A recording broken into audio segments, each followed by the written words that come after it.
বৰহমপুৰৰ এগৰাকী বিশেষভাৱে সক্ষম তথা চৰ্মৰোগী কমল শৰ্মা নামৰ এই বিশেষ ব্যক্তিগৰাকীয়ে বিগত 40 বছৰে কাম কৰি আহিছে চিত্ৰকলাৰ সাধনা আৰু এই সাধনাৰে শিল্পীগৰাকীয়ে চলাই গৈছে ঘৰ সংসাৰ।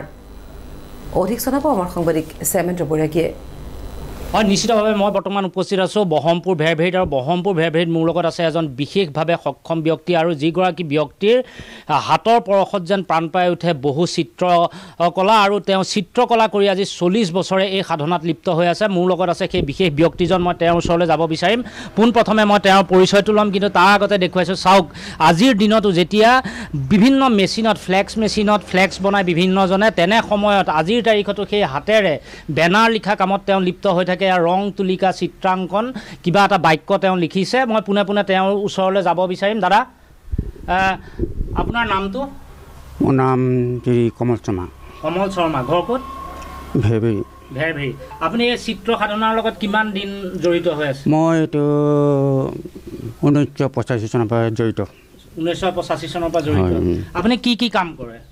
মই বেনাৰ চাইনবোৰ্ড, হয়, তাৰপিছত খনিক, হয়, তাৰপৰা নাটকৰ লগতো জড়িত, নাটকতো সজ্জা কৰিছিলোঁ। তাৰপিছত তোমাৰ ছেটিংছৰ কামো কৰিছিলোঁ।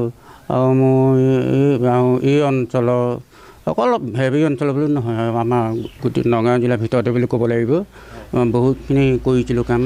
মানে নামঘৰৰ বাটচ'ৰা সিংহাখন অনেক, আকৌ ভাওনা চাওনা এইবিলাক বহুত কৰিছিলোঁ। ছেটিংছৰ কামো কৰিছিলোঁ আৰু লগত সহাৰিকাৰ লগত লৈ গৈছিলোঁ। কিন্তু আপোনাৰ 40 বছৰমান হ'ল এতিয়া কৰা? নাই, মোৰ এতিয়া 59। বয়স 59, কিন্তু আপোনাক এই সাধনাৰ লগত এই সাধনা কাম কৰা মোৰ এতিয়া 40 বছৰ হৈ গ'ল। কিবা শিল্পী পেঞ্চন বা আদি তেনেকুৱা সাহায্য পাইছে? মই আজিলৈকে একো সাহায্য পোৱা নাই। আজিলৈকে পোৱা নাই? পোৱা নাই। আপোনাৰ ঘৰত কোন কোন আছে? মোৰ ঘৰত বৰ্তমান ভনী দুজনী আৰু মোৰ ৱাইফ। আপুনি এই চিত্ৰকলাৰ জৰিয়তে ঘৰ সংসাৰ চলাই আছে? হয়, মই ঘৰ সংসাৰ চলাই আছোঁ।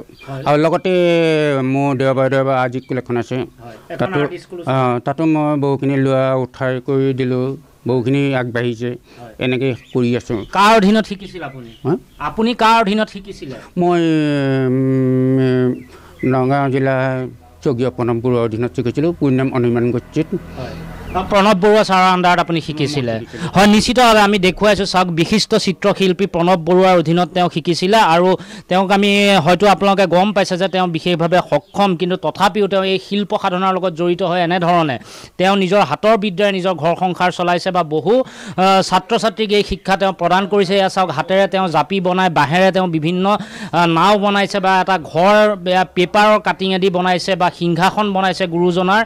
সকলোখিনি বস্তু আজিৰ তাৰিখতো চাওক, এইবিলাক হয়তো সচৰাচৰ বিভিন্ন অফিচ বা বিদ্যালয় এনেকুৱা বিভিন্ন কাৰ্যালয়ত হয়তো এইবিলাক দেখা পোৱা যায়। তাতো বহুতে আজিকালি ফ্লেক্স মেচিনৰ জৰিয়তে ব্যৱহাৰ কৰা সেই ফ্লেক্সবোৰ ব্যৱহাৰ কৰে। আৰু ইয়াতে এতিয়া দেখিবলৈ পোৱা গৈছে হাতেৰে লিখা তেওঁ যথেষ্ট সুন্দৰ আৰু অতি নিখুঁতভাৱে তেওঁ এইবিলাক লিখি পেলাই সুন্দৰভাৱে তেওঁ হেৰি কৰে। আৰু এজন লোক আছে, মই তেওঁৰ কাষলৈ যাব বিচাৰিম। আৰু অতিকৈ লক্ষণীয় কথা যে আজিৰ দিনতো গুৰুজনাৰ যি সৃষ্টিৰ আজি অংকীয়া ভাওনা, সেই অংকীয়া ভাওনাৰ তেওঁ মেকআপ আৰ্টিষ্ট, তেওঁ মেকআপ কৰে। সেই ভাওনাৰ যিসকল ভাৱৰীয়া আছে সেই ভাৱৰীয়াসকলক তেওঁ সজাই পৰাই অতি সুন্দৰকৈ পৰিৱেশন কৰিবলৈ সুবিধা কৰি দিয়ে। আপোনাৰ ঘৰ